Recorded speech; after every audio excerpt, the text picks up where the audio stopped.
여러분 안녕하십니까? 박상규입니다. 한 캐나다 정상회담, G7과 한미일 정상회담, 한독 정상회담, 한EU 정상회담이 하루 이틀 간격으로 잇따라 열리는 정상외교 슈퍼위크가 시작됐습니다. 이재용 삼성전자 회장이 22일간 미국에 머물면서 글로벌 기업 최고 경영자 20여 명과 만났습니다. 일론 머스크 테슬라 CEO와의 첫 단독 회동에는 글로벌 재계에 관심이 집중됐습니다.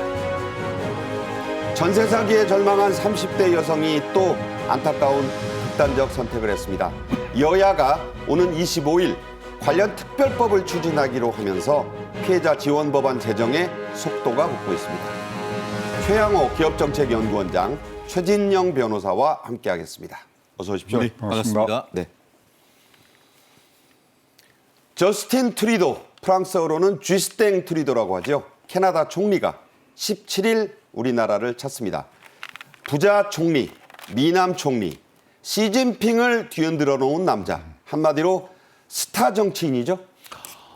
사실 이게 부러우면 진다고 하는데 나랑 저랑 나이가 동갑이더라고요. 그래요? 71년생 동갑인데 그 캐나다 어떤 그 여심을 확 잡을 만큼 엄청난 미남. 뭐 세계의 여심을 잡았다고 할 정도로. 그리고 또 아버지를 이어서 캐나다에 또 총리를 하고 있다는 점에서, 그리고 나아가서 또 거의 최연소 또 총리다라고 하는데 전 세계적인 어떻게 보면은 그 젊은 리더의 대표 주자격이 아닌가 싶은데요.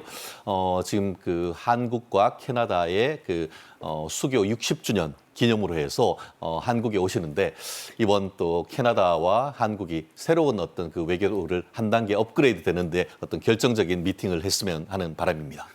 최근에 시진핑 중국 주석하고 만나서 설전을 벌였는데 네. 오히려 시진핑 주석이 초청해서 에어버스 300대를 사주는 그런 놀라운 또 성과를 또 거두기도 했어요. 그러니까 사실 뭐 지금 우리 윤석열 대통령 같은 경우에도 국내 세일즈맨 1호다라고 하는데, 이 트리더 총리가 캐나다를 비롯한 전 세계적인 어떤 정치인으로서의 어떤 역량을 발휘하는 것도 사실 중국과 맞짱 뜰 수 있는 것은 미국 정도인데, 캐나다가 가서 이 시진핑, 요즘 뭐 시주석이라고 할 정도의 어떤 정치적 파워, 시황제라고 할 정도의 어떤 파워를 있는 사람과 어떤 그 미팅을 한 다음에 실질적인 성과를 따냈다는 점에서 아마 이 정도로 어떤 그 실질적인 그 세일즈맨 외교를 성공한다고 하면은 그 어느 나라에 있건 그 지지율이 팍팍 올라가지 않겠습니까? 네. 그래서요, 한 캐나다 정상회담에서는 우리 돈 60조 원 규모의 한국산 잠수함을 캐나다군에 수출하는 문제, 이게 네. 주요 의제라고요? 그렇습니다. 지금 뭐 안보가 곧 경제인 그런 상황으로 지금 전 세계가 돌아가고 있기 때문에 그런 안보 방산으로 엮인 혈맹으로서의 이제 한 발음을 다는데요. 사실 여기에 또 하나를 더하자면 캐나다 총리가 우리나라 오는 거 참 드문 일인데, 사실 요새 굉장히 슈퍼위크가 되는 거에 배경은 우리가 G8으로 조금 이 올라가려고 하는 부분들이 있습니다. 근데 이 반대를 전통적으로 해온 나라가 두 나라가 있는데 그게 캐나다하고 독일입니다. 네. 그 양국의 정상들을 연이어서 한국으로 부르면서 경제는 안보고 안보는 경제다. 그러면서 이 공급망뿐만 아니라 기후, 뭐 경제, 에너지, 뭐 이런 것들을 다 서로 혈맹의 가치 동맹의 끈으로 묶으려는 그런 우리 정부의 지금 모습들이 보이고요. 개인적으로 하여튼 이번에 G8으로 들어가는 문이 활짝 열렸으면 좋겠다는 생각을 갖고 있습니다. 캐나다 달러로 무려 600억 달러. 그러니까 60조 원 규모의 K 잠수함이 수출된다는 거 대단한 거 아닙니까?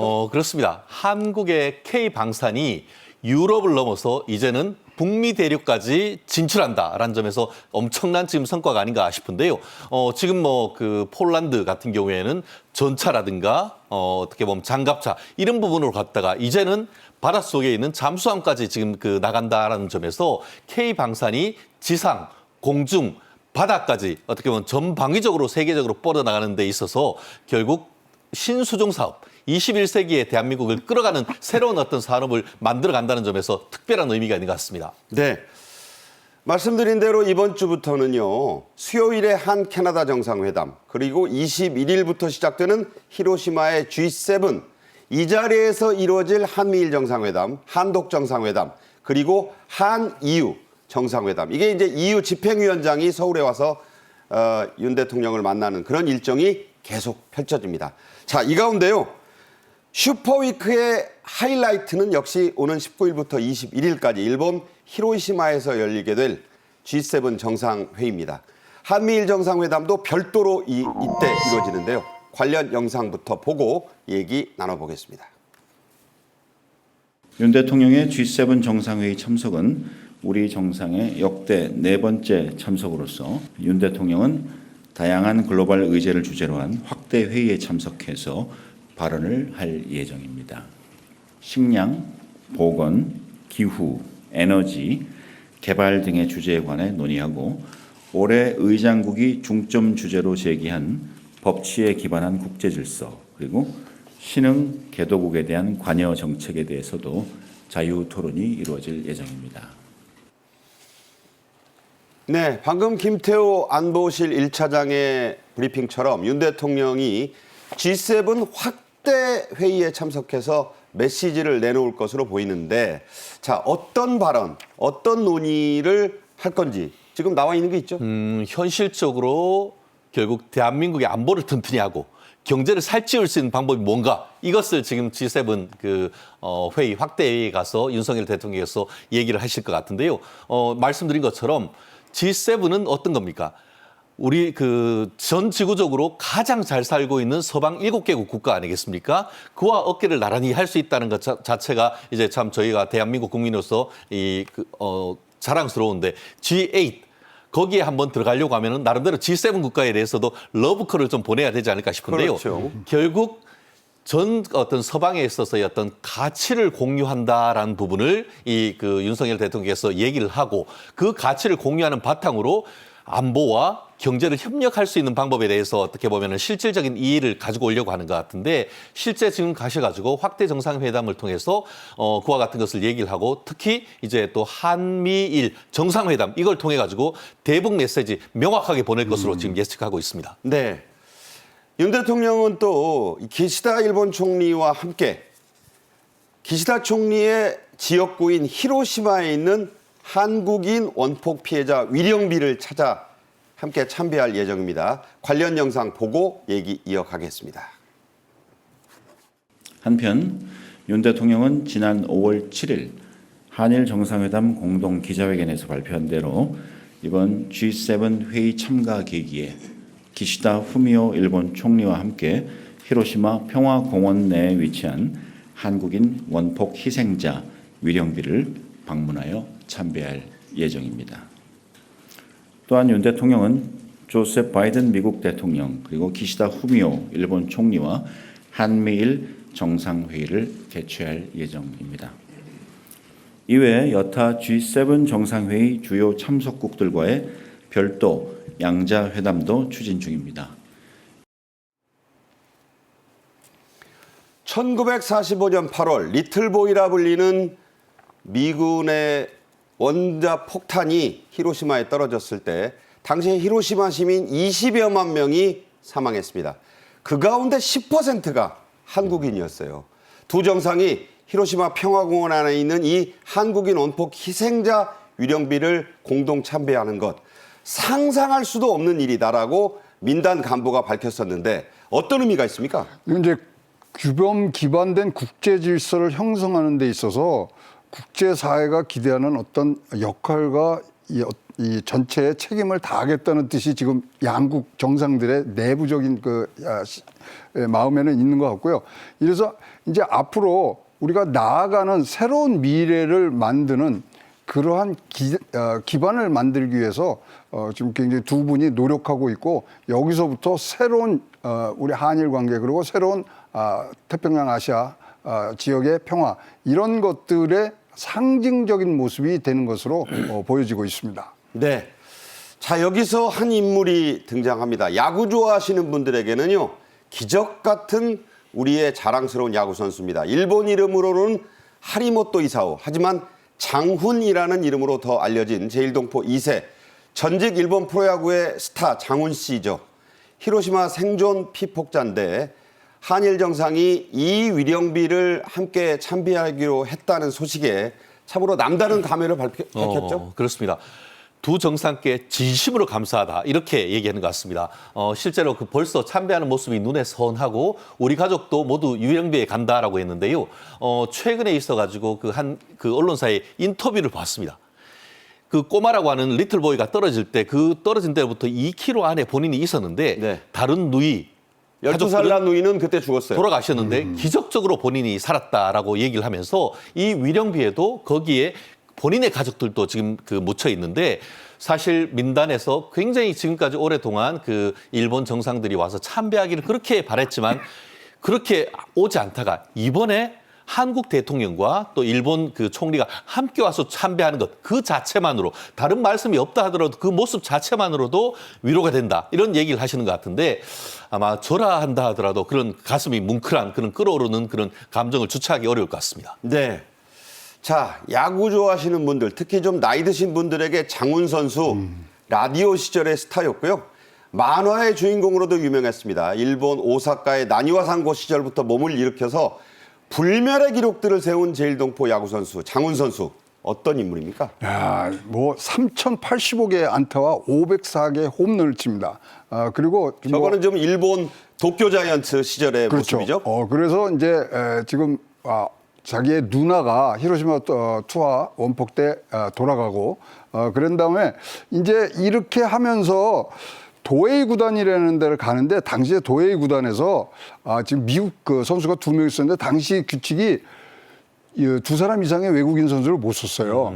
근데 여기를 데리고 가려니까 뭐 거기서 귀화를 하라 그러는데 나 귀화 못 한다.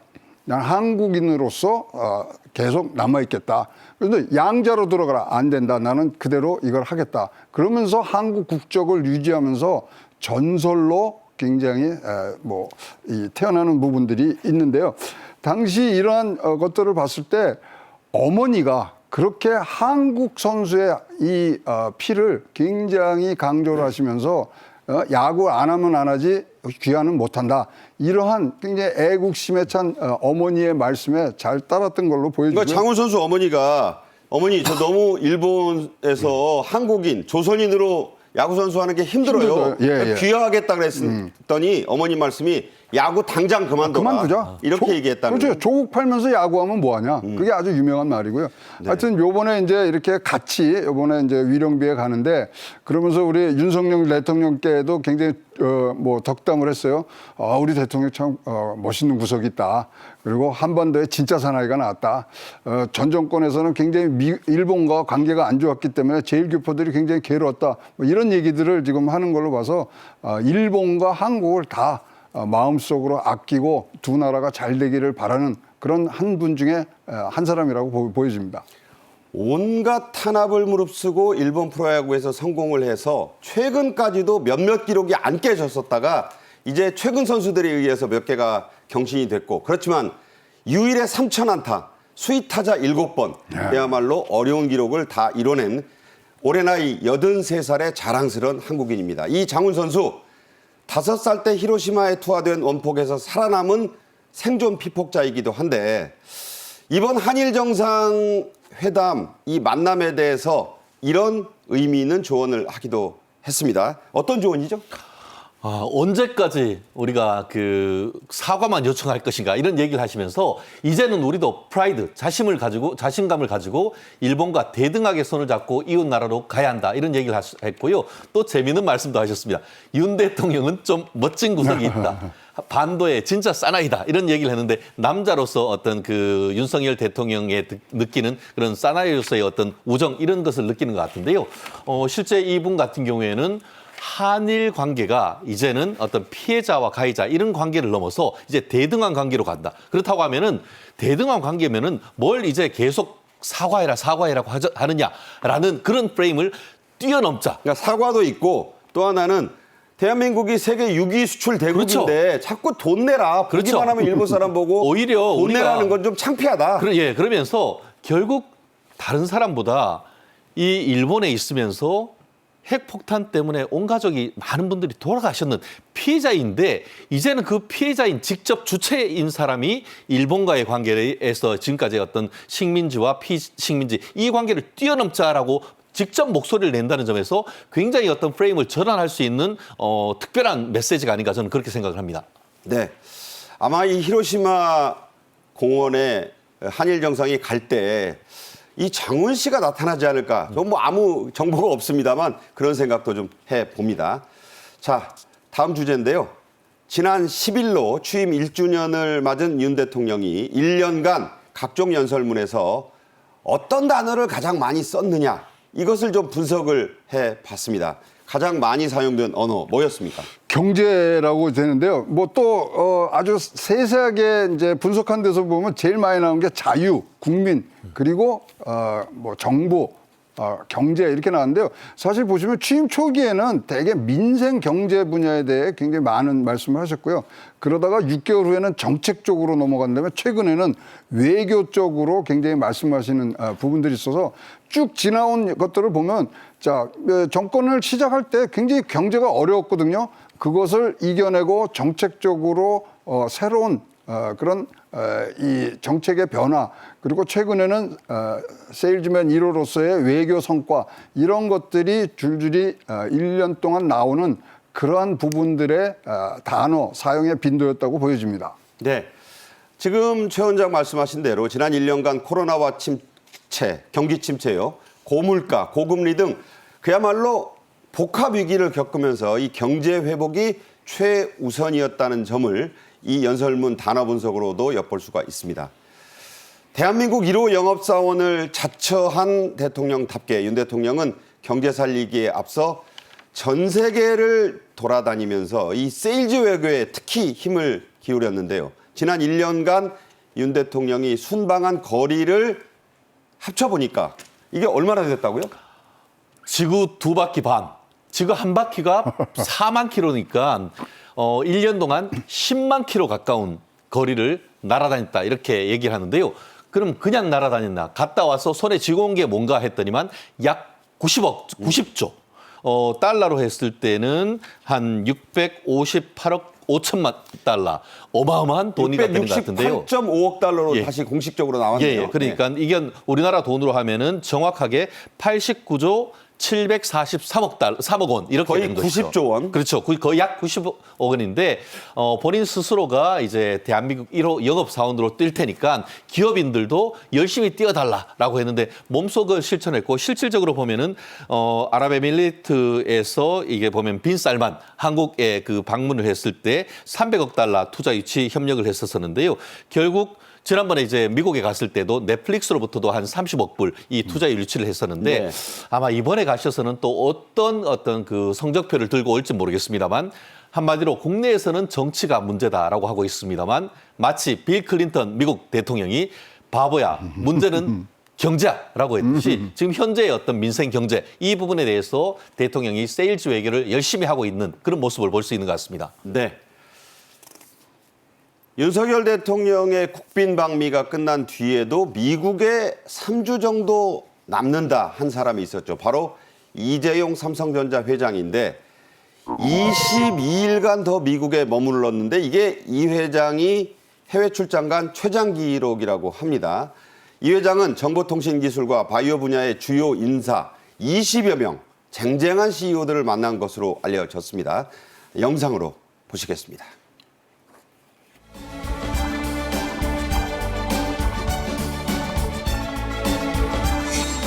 화상으로만 만나고 Met through a virtual meeting, but good to see you in person.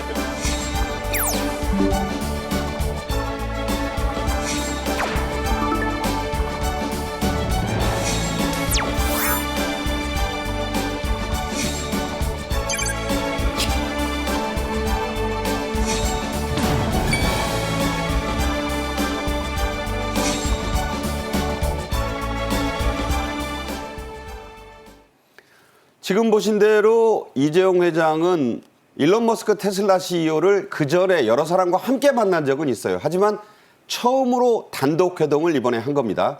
지난 5월 10일 삼성전자 북미 반도체 연구소를 찾아서 이재용 삼성전자 회장을 만났습니다.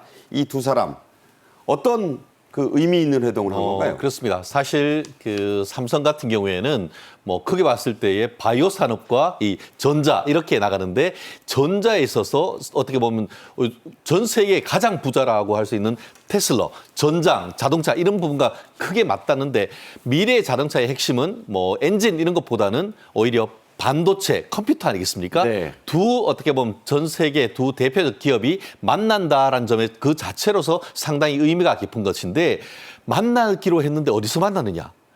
테슬라 이 그 CEO가 이 삼성의 북미 연구소를 딱 찍어서 거기서 만나자라고 했다는 것이죠. 그렇다고 하는 것은 결국 앞으로 테슬라가 미래의 완전 자율 어떤 차량이나 이런 것을 만드는 데 있어서 삼성전자와의 협력을 강화하겠다라는 그런 메시지를 던졌기 때문에 이번 만남을 통해서 또 어떤 옥동자가 나올지 한번 지켜봐야 될 것 같습니다. 네, 방금 최 변호사 말씀하신 대로 둘의 회동 장소는 테슬라 측이 머스크가 먼저 이 삼성의 북미 반도체 연구소 여기서 보자라고 제안을 한 겁니다.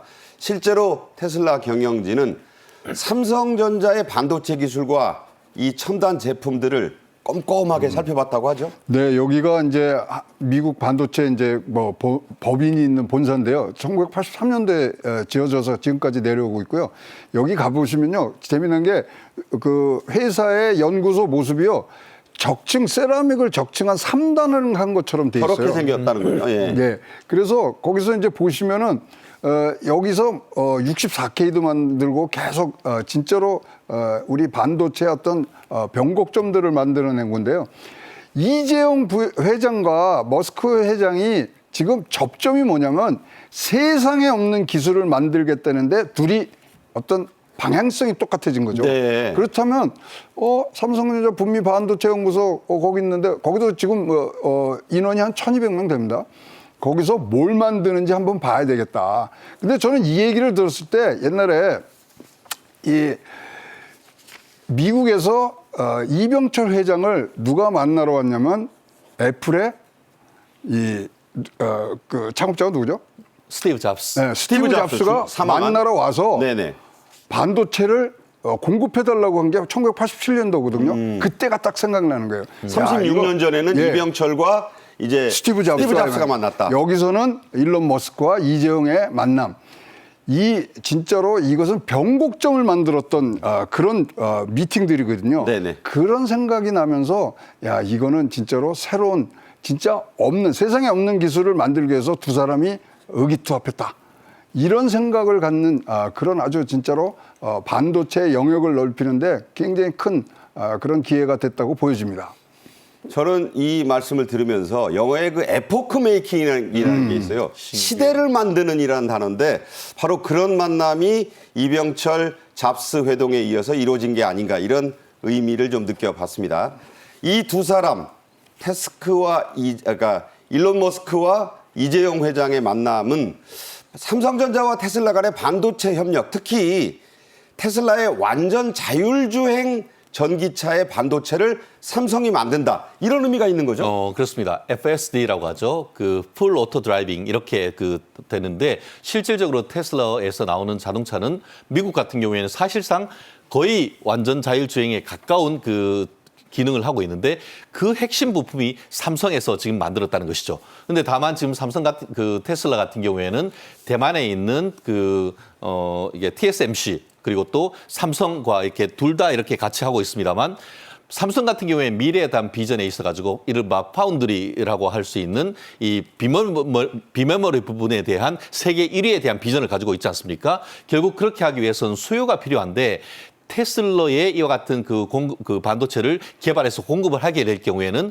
삼성전자의 비메모리의 부분에 대한 어떤 미래 비전을 실현할 수 있는 그런 부분이라서 이 부분에 있어 가지고는 굉장히 중요한 부분인 것이죠. 결국 이번 그 회동을 통해 가지고 이 테슬라에 들어갈 수 있는 완전 자율주행에 대한 어떤 컴퓨터의 협력을 강화한다고 하면은 소프트웨어는 테슬라. 그리고 하드웨어는 삼성이 만들어서 전 세계에 어떻게 보면 테슬라의 완전 자율주행 장소의 핵심 부품을 삼성이 공급하는 그날이 좀 기대되는 것 같습니다. 그러니까 세계 전기차 시장의 판도를 바꾸는 만남의 시작이 이번 미팅이었을 수 있다. 그렇죠. 이런 아까 해석이- 말씀하신 것처럼 그래서 이 신기원을 만들어가는 그 얘기가 그런 맥락에서 나오는 것이죠. 네, 에포크 메이킹한 만남이 될지요. 일단요, FSD 풀 셀프 드라이빙 거기에 반도체 공동 개발하기로 한 거에는 서로 의기가 투합됐다고 지금 흘러나오는 얘기들이 있기 때문에 이런 TSMC하고 협력하는 물량이 이제 삼성전자로 오는 그런 계기가 됐다고 보여집니다. 네, 그런 의미 부여까지 해 주셨습니다. 이재용 회장은 말씀드린 대로 윤석열 대통령의 국빈 방미를 계기로 그 이후에 22일간 미국에 머물렀어요. 여기저기를 다니면서 하루에 한 명꼴로 글로벌 CEO들을 만났어요. 그렇습니다. 사실 지난 정권 같은 경우에는 어떤 사법적인 문제 때문에 계속 고생을 하시다가 이 사면이 된 이후에 이제 족쇄가 풀리니까 홀홀 날아다니면서 지금 말씀하신 것처럼 윤석열 대통령과 미국에 간 다음에 글로벌한 업체, 우리가 이름만 대면은 다 알 수 있는 구글이라든가 아니면은 뭐 엔비디아 이런 대표들과 지금 계속 회동을 하고 있는데 결국 삼성 같은 경우에도 한국 시장은 좁은 것 아니겠습니까? 네. 미국에 있는 반도체를 비롯해서 이런 부분을 협력할 수 있는 사람들은 꼼꼼하게 한 사람 한 사람 만나고 있는 것 같은데 삼성전자 최근에 보면은 해외에서의 어떤 큰 손들이 삼성전자 주식을 수조 원 매입하는 그런 것도 이런 나름대로의 어떤 모습을 이재용 회장의 행보를 보고 하는 것이 아닌가 하는 생각을 갖지 않을 수가 없는 것 같습니다. 네. 자, 이재용 회장의 만남 리스트에 오른 인물들 한번 굵직한 인물들 중심으로 좀 소개를 해보겠는데 자, 우선 어떤 인물이 있습니까? 이번에는요, 동부에 바이오 클러스터가 있고 서부에 반도체 클러스터가 있잖아요. 여기를 완전히 횡단을 해가면서 만났고요. 네. 일론 머스크 만났고요. 엔비디아의 젠슨 황, 그다음에 구글 CEO 순다르, 그다음에 마이크로소프트 CEO, 그다음에 존슨앤존슨 호아킨 이쪽에 가서는 바이오를 그렇게 만났어요. 그래서 존슨앤존슨, 바이오젠, 그다음에 오가몬 이런 데를 다 만나면서 제2의 반도체로 뭐를 지금 잡았냐면 바이오라 이거죠. 네. 바이오는 제2의 반도체다. 이제 어디서 출발했는지는 중요치 않다. 우리가 얼마나 열과 성을 더하느냐 이걸로 승부를 하자. 이런 얘기들을 나누면서 격려를 했고요. 지금 이렇게 20명 넘는 이런 진짜 글로벌 기업의 CEO를 만난 것은 사실 뉴 삼성의 전략 기틀을 만나는데 거기에 제일 필요한 것은 글로벌 네트워크였다. 그것을 다시 한번 재점검하고 재발현하는 그런 기회로 이번을 삼았던 것으로 보여집니다. 네. 지금 말씀하신 대로 이재용 회장이 전에 인터뷰하면서 첫째도 기술, 둘째도 기술, 셋째도 기술이라고 한 얘기가 다시 떠오른다는 분들이 많았습니다. 이 회장, 이 세계의 바이오 시장을 선도하고 있는 글로벌 CEO들 5명을 집중적으로 이번에 만났는데 말씀하신 대로 바이오 사업을 제2의 반도체, 나아가서 새로운 먹거리로 보고 있다는 거죠? 그렇죠. 우리가 CDMO라는 이제 위탁 개발 생산하는데 세계 1위거든요. 그러니까 거기를 넓히려는 부분들이 있고요. 일단 반도체는 진짜 이제 레드오션이 돼가는 부분이고 바이오는 다시 블루오션으로서 우리가 굉장히 지평선을 넓힐 수 있는 부분들이 있기 때문에 거기 보시면 아까도 말씀했지만 모더나 공동 창업자가 만든 플래그십 파이어니링이라든가 존슨앤존슨 바이오젠은 잘 아시지만 우리 삼성 바이오 에피스하고 지금 같이 합작을 했다가 이제 다시 주식을 판 부분들인데 여기하고 글로벌 네트워크를 만드는데요. 지금 말씀드린 이 부분들은 다 미국이 소위 말하는 앞에서 향도 역할을 하면서 기술의 채를 잡고 있는 데거든요. 네. 따라서 이 부분들은 우리가 바이오를 제2의 반도체로 만들기 위해서 기술적 협력과 그다음에 공급망 협력이 굉장히 필요한 부분들의 어떤 초석을 다지고 온 것으로 보여집니다. 네. 이 앞으로 시장의 판도 변화를 한번 저희 방송을 통해서 읽어보시면 좋겠습니다. 여담을 하나 하지요. 빌 게이츠 마이크로소프트 창업자, 너무도 유명한 경영자인데 이재용 회장으로부터 선물 받은 스마트폰, 상품을 얘기하기가 좀 그렇습니다만 갤럭시 G 폴드 4 모델을 지금도 쓰고 있는데 이거 참 좋더라. 협찬을 했다고요? 이렇게 얘기를 할 수 있을 것 같아요. 우리가 좀 더 알기 쉽게 생각하면은 LG전자 사장이 삼성전자 휴대폰 쓰는 거나 마찬가지인데요. 네. 왜 그러냐 하면은 마이크로소프트에서 서피스라고 하는 이 폴더블 폰을 만들고 있습니다. 그런데 본인이 회사에서 만드는 기기를 안 쓰고 삼성전자에 만든 그 폴드 4를 쓴다라는 것 자체가 굉장히 어떻게 보면 그 특이한 것 같은데요. 말씀하신 것처럼 원래 저도 지금 3를 쓰고 있습니다만 3도 받아서 쓰고 보니까 너무 좋아요. 네. 그리고 그 이후에 지금 최신판인 4를 받아가서 쓴다는데 글로벌 기업에 가장 어떻게 보면 영향력이 있는 분이 이렇게 얘기하는 것은 정말 마케팅적으로도 엄청난 어떤 혜택이 있는 것이 아닌가 생각하는데 어떻게 보면 물건 잘 만들 필요가 있을 것 같습니다. 정말. 네, 그러니까 뭐 경쟁사 제품이라도 써보니까 참 좋더라. 그런 게 참 요새 말로 열린 마음 이런 것들 네, 좀 열리고 있을 것 또 같습니다. 쿨한 예. 평가가 아닌가 하는 생각을 해봤습니다. 게이츠 회장이요. 이재용 회장한테 굉장히 빚진 게 하나 있습니다. 뭐죠? 전 세계적으로 한 10여 년간 물 없는 변기를 만들어서 후진국에 하는데 네네. 한국이 성공을 했고 삼성전자가 성공을 해서 줬거든요. 그래서 네. 게이츠 재단에서 이거를 후진국이 하는데 어느 나라도 이 기술을 못 만들었는데 삼성전자가 만든 걸로서 빚이 하나 있습니다. 네. 자, 여기까지 이번 주제 하고요. 오늘의 마지막 주제로 갑니다. 좀 우울한 소식이긴 합니다. 전세 사기에 절망한 30대 여성이 또 극단적인 선택을 했죠. 벌써 4번째 희생자가 나왔습니다. 여야는 25일 관련 특별법을 추진하기로 했는데 곧 몰려올 역전세 대란에 대한 우려도 점점 커지고 있습니다. 관련 내용 영상으로 먼저 보겠습니다.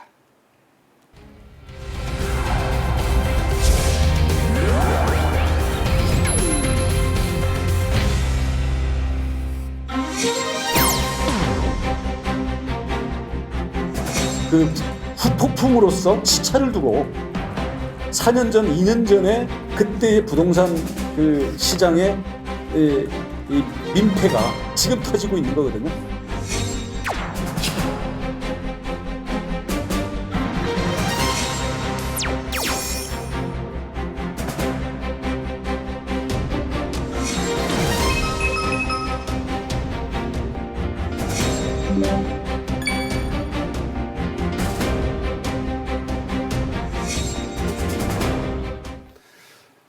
지난 월요일 딱 일주일 전이었죠. 서울 양천구에서 전세 사기 피해를 본 30대 여성이 극단적 선택을 했습니다. 첫 번째 서울 피해 사망자인데 자, 좀 설명을 해 주시죠. 네, 이제 전체 전세 보증금이 3억 정도 됐는데요. 그 중에 이제 2억 4천을 대출을 받아서 갔습니다. 그래갖고 이제 전세 계약이 끝나면 2억 4천에 대해서 대출 연장을 해줘야 되는데 지금 이 소위 말하는 이 사기를 치는 이 사기꾼들한테 당해서 이것을 받아낼 데가 없어요. 근데 이제 이거를 받으려 그러면 사실 보증보험에 들어갔었는데 거기도 안 들어가 있고 그러니까 자기 돈 6천만 원 그다음에 대출 2억 4천만 원이 진짜 어디로 기대서 여기를 돌파해 나갈까가 진짜 앞뒤가 꽉 막힌 막막한 상황에서 진짜 극단의 선택을 한 걸로 봐서는 진짜로 그 심정을 좀 이해를 저희들은 좀 하기가 어려울 정도의 그런 극한 상황에 있었던 거 아닌가 이렇게 보여집니다. 네. 저 추모객들의 티셔츠에 당신의 책임이 아닙니다. 그 말이 좀 아프게 다가오는데 이분이 살던 빌라의 문 앞에 추모 꽃다발들이 쌓였습니다. 이 꽃다발을 갖다 놓은 이웃 주민도 전세 사기 피해자 가운데 한 명이었다. 참 안타까운 얘기죠. 그렇습니다. 그 앞에 국황 다발이 있고 이 포스트잇 카드가 쓰여 있었는데 이제는 힘든 거 없이 내려놓고 푹 쉬세요라는 그런 메모가 있어서 기자가 확인해 봤더니만 그 꽃다발과 메모를 남긴 사람이 그 같은 건물에 있는 전세 사기 같은 피해자였다라고 합니다. 그래서 알아봤더니만 본인이 평소에 알고 지내는 분은 아니었지만 본인도 지금 그 임대인과 연락도 닿지 않고 본인의 있던 전세 보증금을 언제 받을지도 모르는 그런 상황 속에서 너무나 공감되고 가슴 아파서 그 내용을 했다고 하는데요. 아직도 본인도 부모님들한테 그 피해 사실을 알리고 있지 않다고 합니다. 네. 얼마나 충격을 받을지를 몰라서 그렇기 때문에 빨리 어떻게 보면 국회든 그 전세 사기 대책 빨리 마련해서 이런 분들을 구제하는 절차를 좀 마련해야 하는 것이 아닌가 하는 저 또한 같은 생각입니다. 네.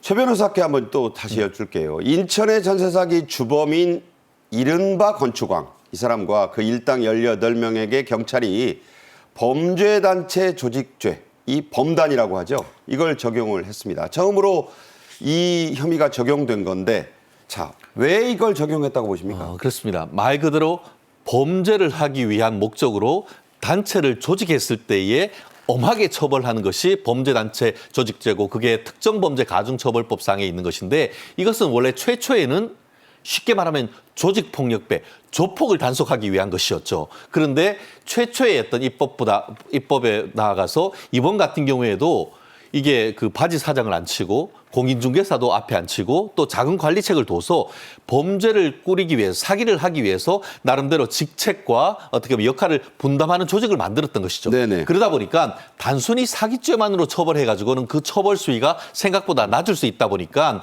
이것을 마치 조폭처럼 조직폭력에 해당할 만큼의 어떤 범죄 단체로 봐가지고 엄단하겠다는 어떤 사법당국의 의지가 아닌가 그렇게 생각을 합니다. 네, 근데 황당한 부분이 하나 있어요. 이 와중에 이 이른바 건축왕, 소위 건축왕의 딸이 회생 신청을 했다고 하는데 이 사람 공범으로 입건됐던 사람 아니에요? 그렇습니다. 사실 이 부분은 양날의 칼 같은 느낌이 있는 것 같습니다. 결국 회생 신청을 했다는 것은 자기의 채무를 탕감받기 위한 취지가 있다는 점에서는 돈을 못 받는 사람에서는 정말 화나고 열받을 수밖에 없지만 다만 지금 이와 같은 상황 속에서 회생 신청을 하면 어떤 또 장점이 있냐면은 네.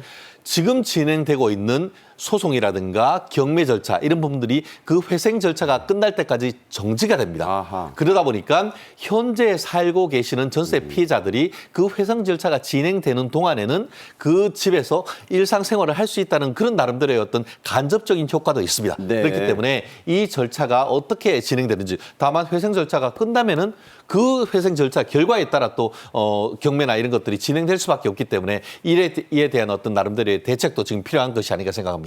네. 자, 이렇게 전세보증 사고가 계속해서 일어나니까 정부는 전세보증보험을 더 강화했다 이렇게 밝혔는데요. 전세보증보험 이게 어떤 거고 어떤 내용이 강화된 겁니까? 요번에 이제 이런 사태에 대해서 정부에서 이제 원인을 파악해 보니까 일단 전세자금 대출이 확대된 부분, 그다음에 허그에서 무분별한 보험 보증의 적용, 그다음에 민간 임대사업자 등의 뭐 방만한 운영 이런 것들을 했는데요. 사실 지금 전세 보증 보험은 만약에 전세가 안 됐을 경우에 집주인 대신에 보증기관이 보증금을 내주는 부분들인데요. 네네. 원래는 100%까지 됐었습니다. 네. 그거를 90%로 내려서 지금 하는 거고요. 공시 가격의 한 150% 정도가 됐는데 그걸 또 줄였습니다. 그리고 지금 서울 수도권 여기 다른 지역에는 7억 5억으로 지금 가는 부분들이 있기 때문에 전세 보증보험을 100% 다 해주다 보니까 어떻게 하든지 이것이 뭐 사건이 나던가 이런 사기 사건이 나더라도 다 돌려받겠다는 그러한 지금 기대감에서 이런 사건들이 펼치는 것을 좀 더 촘촘하게 강화를 하면서 이 수요를 줄여주는 그런 요인들로 지금 강화하는 그런 안들을 지금 내놓고 있습니다. 네. 자, 이 전세보증보험도 중요하지만요. 전세가율이 특히 중요합니다. 전세가율이 떨어질수록 보증사고율은 올라간다. 자, 이게 왜 그러는지 좀 설명을 해주세요. 아니, 그러니까 이제 만약에 보증금이 이제 내려오면은 이 전세가율이 내려오고 집값이 내려오면은 이제 역전이 되는 부분들이 생길 수밖에 없습니다. 그렇죠. 그래서 그렇다면은 역전이 된다면은 이 전세는 어떻게 되냐면 후에 들어오는 임차인의 금융에 돌아가는 그런 고리를 이용해서 가는데 거기서 소위 말하는 고리의 꺾임 현상이 지금 생기기 때문에 네네. 전세가율이 낮아지면은 역전세 위가 됩니다. 그러면 2021년도 1분기, 2분기에는 굉장히 전세가율이 높았었거든요. 근데 새로 들어오시는 분이 낮은 전세가율로 가서 하면은 그 차액만큼은 집주인이 어디 대출을 받든지 자기 어떤 자금으로 메꿔야 되기 때문에 우리가 얘기하는 역전세난이 일어나는 아주 뭐 위험한 사건으로 지금 넘어가고 있는 그런 상황이라고 보여집니다. 네, 방금 말씀한 부분을 좀 더 얘기를 더 깊이 있게 해보죠. 이 전세가율이 낮아지면 피해를 보는 건 전세로 살고 있는 세입자분들뿐만이 아닙니다. 집주인들도 이제 위기가 커지는데 바로 이 역전세 대란의 위기가 이제 현실화되고 있고 이게 이제부터는 더 큰 문제다 이런 얘기가 있어요. 그렇습니다. 말씀하신 것처럼 역전세라는 개념 자체가 뭐냐면은 지금 이 전세로 살고 있는 때는 그때가 전세가가 굉장히 올라서 임대차 3법 하면서 전세금이 확 올랐지 않습니까? 그렇죠. 근데 지금 와서 봤더니만 전세 자금이 툭 떨어진 거예요. 예컨대 지난번 2년 전 같은 경우에는 전세 보증금이 5억 원 했던 것이 지금 세입자를 들려고 하니까 3억 원 정도 되는데 그러면은 그 차익을 반환하려면 2억 원이 있어야 되는데 지난 정권 같은 경우에는 전세금 반환 대출을 막아놔 버렸어요. 네. 그러니까 어떻게 해요? 지금 전세가 사람을 구해서 빼주려고 해도 이 그 소유자 같은 경우는 빼주지를 못하고 결국 어떻게 되죠? 그러면은 지금 현재 살고 있는 사람은 나가지를 못하고 그럼 돈 달라고 하면서 소송을 넣으면 경매가 들어간단 말이에요. 그러니까요. 그러면은 살고 있는 전세권자도 이사를 가지 못해서 피해. 또 소유자 같은 그러니까 전세 설정했던 사람도 결국은 이것이 경매로 넘어가서 소유권을 잃게 돼 버리니까 최근에 있어 가지고는 소유자를 또 우리도 좀 살자라고 하면서 정부에 전세금 반환을 위한 대출을 허용해 달라 이런 얘기를 하고 있어서 결국 지난 그 정권에 있어서의 이른바 그 임대차 3법 그 후유증이 지금 현재화되고 있어가지고 소유자는 소유자대로 걱정, 임차인은 임차인대로 걱정 그런 상황이 돼버린 것이죠. 네. 그래서 이 원희룡 국토부 장관이 지난 4월 19일입니다. 전세 사기 피해 기자간담회를 했는데 여기서 역전세란이 시작되는 이유를 이렇게 말했습니다.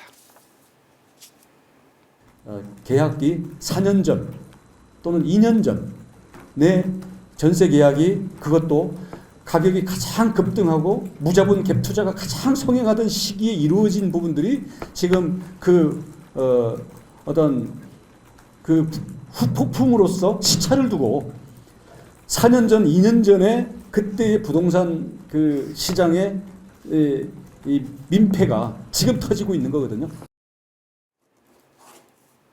자, 원 장관의 말이 아니더라도 역전세 대란은 집주인이 이제 전전긍긍하는 부분이 많다 이런 얘기가 있습니다. 자, 이게 이제 시작됐다 느끼십니까? 네, 지금 느낄 수밖에 없는 게 전세 가격이 굉장히 최고점에 달할 때 2021년 뭐 하반기 이후거든요. 거기 때 2년 계약을 하셨으면 올해 하반기부터 이제 돌아오는 부분들이 있기 때문에 하반기까지는 계속 역전세난이라는 그런 화두가 굉장히 올라올 것 같습니다. 그래서 지금 뭐 이 집을 구하시거나 뭐 이러실 때는 지금 제일 안전한 건요. 시세 확인을 하고 전세가율이 70% 미만으로 사시는 것이 네. 가장 제일 안전하고요. 여기에다가 임차권 등기 설정 등 여러 가지 제도적인 부분들, 그다음에 집주인이 누군지를 확인을 하시면 3박자만 맞춰지더라도 여러분이 나중에 전세권에 관한 이 다툼에서 방어권이 굉장히 많이 생기리라고 보고 있습니다. 네, 그래서 역전세란을 겪을 것으로 우려되는 빌라들을 동아일보가 한번 전수조사를 했다면서 기사를 좀 썼습니다. 수도권에 있는 빌라만 확인해도 그 규모가 엄청나다고요? 아, 진짜 서울보다 인천, 경기도가 훨씬 더 심하다고 하는데요. 네, 서울이 서울 같은 61.1 경우에는 지금 인데. 61%인데 경기 같은 경우에는 64.5%. 인천이 인천 같은 심각해요. 경우에는 75.4% 어마어마합니다. 아마 지방 같은 경우에는 인천보다 더 높은 그 역전세 우려가 있다라고 하는데 이게 지금 올해 내년에 지금 현실화되면은 임차인은 임차인대로 못 나가서 걱정. 지금 집주인은 경매에 들어가서 지금 걱정인 이런 상황이 되어버렸기 때문에 이 나름대로의 어떤 전세자금 반환 대출이라든가 이런 대책 지금 앞으로 마련해야 되는 그런 부분이 있어서 어떻게 정부가 대응할지 한번 계속 우리가 관심을 가지고 지켜봐야 될 것 같습니다. 자, 이거 시장에만 맡겨놓을 일이 아닙니다. 이런 상황들에서 김병욱 민주당 의원이 지난 12일이죠. 주택도시기금법 개정안을 대표 발의했는데 정부가 임차인 대신에 보증금을 회수해 주는 거라고요? 네네. 그러니까 이거는 정부 재정이 지금 들어가지 않은 거고요. 옛날에 이제 우리가 이 송금했을 때 그거를 이제 환수하는 방법이거든요. 그래서 일단은 정부가 임대인에게 받은 보증금을 임차인에게 사후적으로 지급하는 방법인데요. 정부 재정이 안 들어가는 방법은 맞습니다만은 이것에 따라서는 지금 뭐 얘기들이 많습니다. 왜냐하면 이렇게 되면 주식으로 만약에 투자하신 분들이 하는 것까지 다 해줘야 되느냐 뭐 등등의 지금 여러 가지 또 이 편파적인 부분들에 대한 지금 반대 의견들도 있는 것으로 보여집니다. 네. 정치권이 요즘 무슨 가상화폐다 뭐다로 시끄러운데 이런 문제부터 지금 돌아봐야 된다는 지적이 아주 높아요. 여야가 25일 본회의를 열어서 이 전세 사기 특별법을 추진한다고 했는데 이거 빨리 해야 되는 거 아닙니까?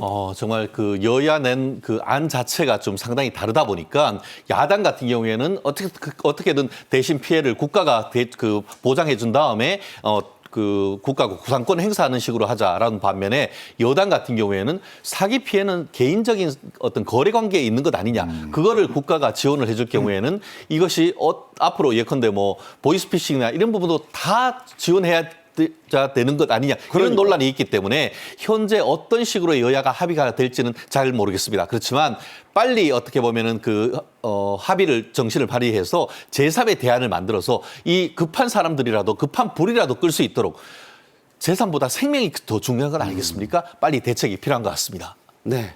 총선 11달 남았습니다. 여야 의원들이 뭘 해야 민심을 얻고 표심을 얻을 수 있는지 이런 문제를 좀 챙겨야 되지 않을까.